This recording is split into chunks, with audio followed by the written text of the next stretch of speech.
கர்த்தருக்கு ஸ்தோத்திரம். தேவனுக்கு மகிமை உண்டாவதாக. இது காட் கிங்டம் மினிஸ்ட்ரி வழங்கும் 7 நாள் சிலுவை தியானம்.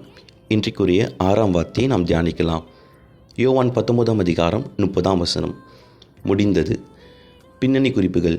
இயேசு கிறிஸ்து இந்த வார்த்தையை சிலுவையில் அவர் தாகமாக இருந்த பொழுது கசப்பான காடியை வாங்கிய பின்னர் அவர் சொன்ன வார்த்தையாகும்.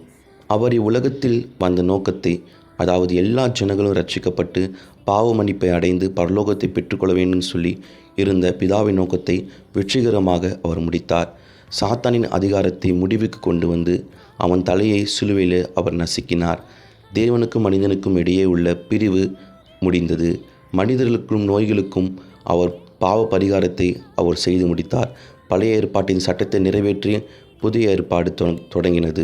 ஆம் தேவ பிள்ளைகளே, அவர் எல்லாவற்றையும் செய்து முடித்தார். நாமும் அவர் கீழ்ப்படிந்து நடப்போம். ஆமேன்.